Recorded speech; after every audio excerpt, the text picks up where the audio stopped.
This does for couples what the substance did for makeup. And I still haven't worn makeup since I saw it.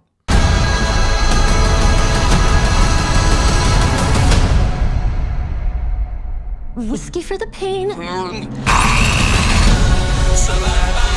Companion, weapons, together, one-word horror is so back, folks. Imagine being a Hollywood couple, always in the spotlight, who are comfortable enough in their own relationship to play on screen a couple with this many issues in their relationship. These two are clearly just crushing life, and I'm happy for them. Together stars Alison, Brie, and davefranco as a dysfunctional couple who do the silliest thing in the world for a couple with issues. They get engaged and move to a remote town where none of their friends live so that they only have each other and they're completely cut off.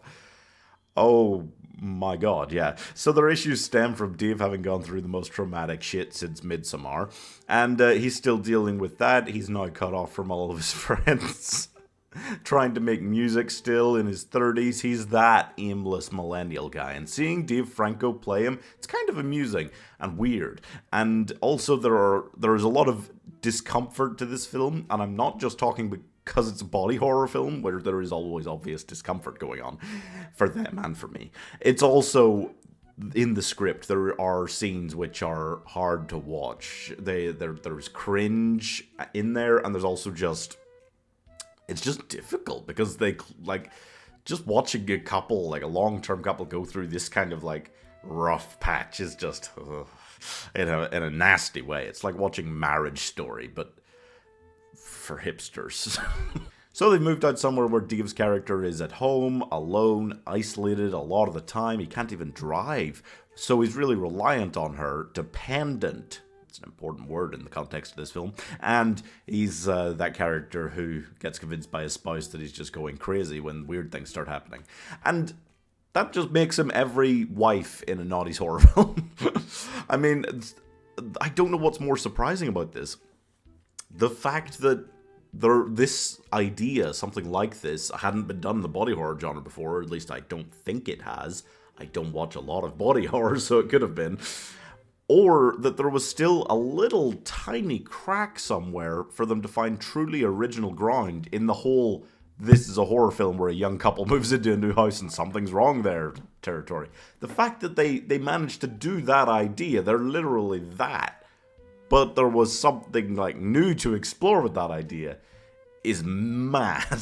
I really enjoy watching a man yearn for physical touch in the biblical sense. I mean, this film gives a whole new meaning to the term gagging for it. It's not a sexy film, I have to put that out there just in case people are confused by this, but it's also the horniest thing I've ever seen. No, you're just going to be confused by this, and that's okay. That's alright, yeah. It's such an interesting idea that I have to like stop and applaud that in itself. It's such an original, fantastic thought that sometimes I just find myself cackling at the whole nature of the film. But I wouldn't necessarily, because there was a lot of hype around this as like horror film of the year, I wouldn't necessarily say it's that.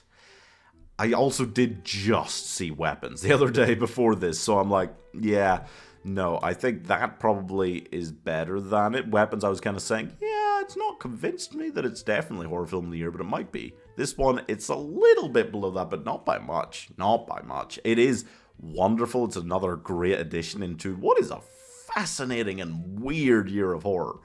We're all over the place, honestly.